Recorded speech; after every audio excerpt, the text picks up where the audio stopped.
Hello viewers, we are going to start today's class. We will discuss today about subject and predicate. At first we have to know what is subject and what is predicate. What is predicate? The subject is a part of the sentence that refers to the person or thing that performs the action or is being described. Subject হলো বাক্যের কর্তা অংশ, যার দ্বারা কোনো কাজ করা হয় বা যার ব্যাপারে কোনো উক্তি করা হয়। সাবজেক্ট হলো বাক্যের কর্তা অংশ, যার দ্বারা কোনো কাজ করা হয় বা যার ব্যাপারে উক্তি করা হয়, সেটি হচ্ছে সাবজেক্ট। আর প্রেডিকেট কি? প্রেডিকেট হচ্ছে the predicate on the other hand is the part of the sentence that tells us what the subject is doing or what is being said about the subject. অন্যদিকে predicate হলো বাক্যের সেই অংশ যেখানে subject কী করছে বা সাবজেক্টের ব্যাপারে কি বলা হচ্ছে সেটা নির্দেশ করে। এ হলো সাবজেক্ট এবং প্রেডিকেট। তা আমাদের নিচু ক্লাসগুলোতে একটা সেন্টেন্স দেওয়া থাকবে, সেটাকে বলবে সাবজেক্ট এবং প্রেডিকেট বের করো। আমরা কতগুলো এক্সাম্পল এখানে দেখব এবং এটাকে অনুসরণ করে আমরা পরে এক্সারসাইজগুলো সলভ করব। অনেকগুলো এক্সারসাইজ দেওয়া থাকবে, সেগুলো সলভ করব এবং ওয়ার্ডগুলি ডিসঅর্ডার হিসাবে থাকবে, এলোমেলোভাবে থাকবে, সেগুলোকে একসাথে করে গুছিয়ে একটা সেন্টেন্স তৈরি করতে হবে। এরকম ধরনের বিভিন্ন ধরনের এক্সারসাইজ কিন্তু দেওয়া হবে। তা এখন আমি সাবজেক্ট এবং প্রেডিকেট কয়েকটি উদাহরণ দিচ্ছি। The cat is sleeping. The cat হচ্ছে সাবজেক্ট আর ইজ স্লিপিং হচ্ছে predicate. My mom likes to cook. The flowers need water. The cake smells delicious.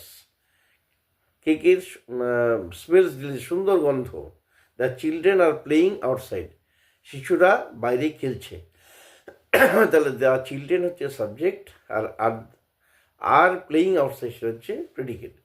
এরকম প্রচুর এক্সাম্পল আছে, সেই এক্সাম্পলগুলো আমাদের আলোচনা করতে হবে। যেমন দি সান ইজ শাইনিং ব্রাইটলি। সূর্য উজ্জ্বলভাবে ঝলমল করছে বা কিরণ দিচ্ছে। The birds R chirping loudly.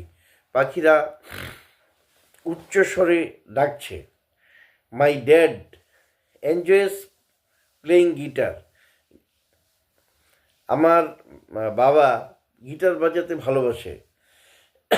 The ocean is vast and beautiful. সমুদ্র বিরাট এবং সুন্দর। তাহলে এইভাবে the clock is ticking away. ঘড়িটি টিকটিক করছে। The baby is crying for attention. বাচ্চাটি দৃষ্টি আকর্ষণীয় কাঁদছে। The football team won the championship. Football টিমটি প্রতিযোগিতাটি জিতল। She loves to read book. সে বই পড়তে ভালোবাসে। The trees are changing colour in fall. গাছগুলি বর্ষায় রং পাল্টায়। The cookies smells delicious. কুকিজগুলো সুগন্ধ ছড়াচ্ছে। The company is expanding rapidly. কোম্পানিটি দ্রুত বিস্তার করছে। তাহলে এই যে অনেকগুলো এক্সাম্পল দেওয়া হলো, একটা সেন্টেন্স দেখি, সেটাকে দুইটা পার্টে ভাগ করতে হবে, সাবজেক্ট এবং প্রেডিকেট। কোনো কোনো সময়ে সাবজেক্ট উজ্জ্ব থাকে, সাবজেক্টটা দেওয়া থাকে, যেমন come here, do the work, এই সমস্ত। যেমন কাম হিয়ার মানে you come here, do the work you do the work.